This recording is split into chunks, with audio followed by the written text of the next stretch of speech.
Entraîné par le joueur et animateur diplômé de la Fédération française des échecs Claude Chiron, ses élèves de CM2 s'adonnent une fois par semaine à un cours un peu original, des parties d'échecs. Après une présentation théorique sur un échiquier mural, les élèves se lancent en duo, une initiative qui semble plaire à ces enfants.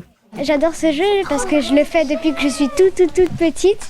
Je joue avec mon grand-père. J'adore, mais parfois, quand je ne sais pas quoi faire, c'est stressant parce que j'aime pas trop perdre. C'est très important de faire ce genre de jeu, surtout qu'ils ne sont plus habitués à jouer, moins habitués à jouer à des jeux de société, et surtout des jeux de société de ce niveau qui sont vraiment complexes. Un jeu qui possède de nombreux bénéfices. Il invite les élèves à la réflexion, la stratégie ou encore la mémorisation. C'est un jeu de stratégie et aussi c'est des réflexions, tu dois réfléchir avant de jouer.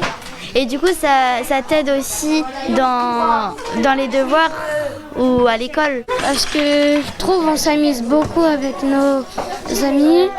On joue ensemble et ça nous aide à réfléchir, à nous concentrer. Quand vous apprenez, et ça c'est très important, que vous apprenez le jeu d'échecs en milieu élémentaire, lorsque vous arrivez au collège, eh bien, vous avez beaucoup plus de facilité donc à mémoriser et à comprendre les choses. Certains élèves surprennent. Victor peut, selon ses camarades, faire un échec et mat en 4 coups, dit le coup du berger.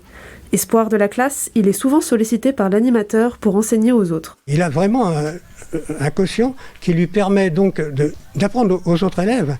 Et je compte sur lui parce que ce garçon, il m'aide déjà dans cette activité pour montrer aux autres. Le 22 mars prochain, les élèves affronteront à domicile les champions de France sortants lors du championnat scolaire académique d'échecs.